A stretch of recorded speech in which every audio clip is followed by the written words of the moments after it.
नमस्कार दोस्तों, नवरात्रों का ये पावन त्योहार 9 दिनों तक मनाया जाता है।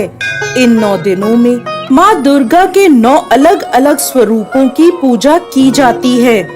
नवरात्रि के पहले दिन माँ दुर्गा के शैलपुत्री स्वरूप की पूजा की जाती है।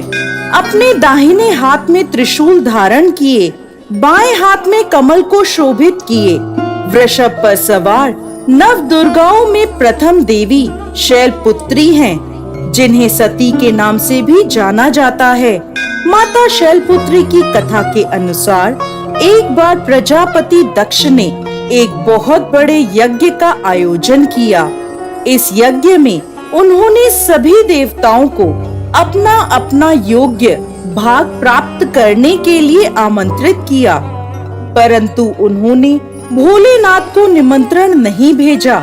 जब माता सती को यह ज्ञात हुआ कि उनके पिता एक अत्यंत विशाल यज्ञ का अनुष्ठान कर रहे हैं, तब उनका मन वहां जाने के लिए बेचैन हुआ।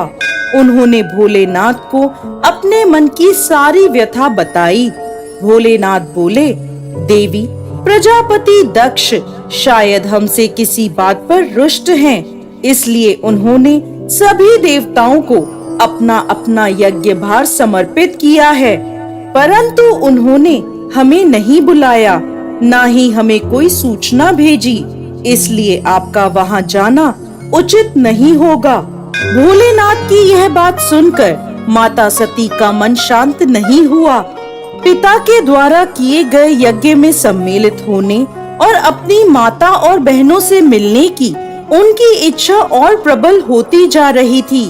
माता के आग्रह करने पर भोलेनाथ ने माता सती को वहां जाने की आज्ञा दे दी। पिता के घर जाकर माता सती ने देखा कि कोई भी उनसे प्रेम और आदर पूर्वक बात नहीं कर रहा। केवल उनकी माता ने उन्हें स्नेह से गले लगाया। बहनों की बातों में व्यंग और उपहास था। अपने परिजनों के इस व्यवहार से माता सती के मन को बहुत दुख पहुंचा। ये सब देखकर उनका हृदय शोक, ग्लानि और क्रोध से संतप्त हो उठा। वह सोचने लगी, भोलेनाथ की बात ना मानकर यहाँ आकर मैंने बहुत बड़ी गलती करी है। वह अपने पति के इस अपमान को सहन ना कर सकी और उन्होंने अपने उस स्वरूप को वहीं योगाग्नि से जलाकर भस्म कर दिया। इस दुखद घटना को सुनकर भोलेनाथ ने क्रोध में आकर अपने गणों को भेजकर दक्ष के उस यज्ञ का पूर्णतः विध्वंस करवा दिया।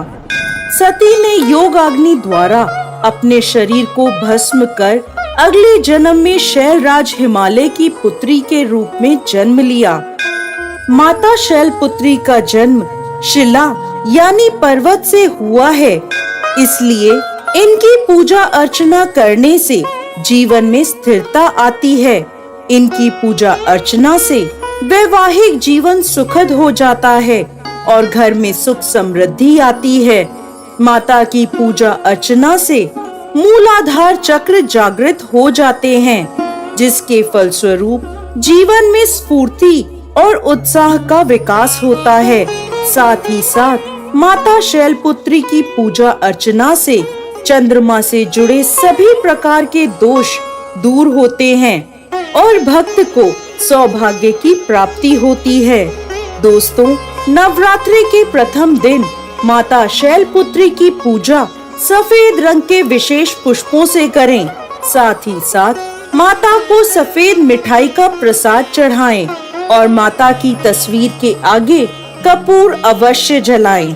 पूजा के बाद माँ शैलपुत्री को गाय का घी अर्पित करें, जिससे माता आरोग्य काया का आशीर्वाद देती हैं और व्यक्ति का मन एवं शरीर दोनों निरोगी रहते हैं। तो दोस्तों, यह थी नवरात्रि के प्रथम दिन पूजी जाने वाली माँ शैलपुत्री की पावन कथा। जय माँ शैलपुत्री।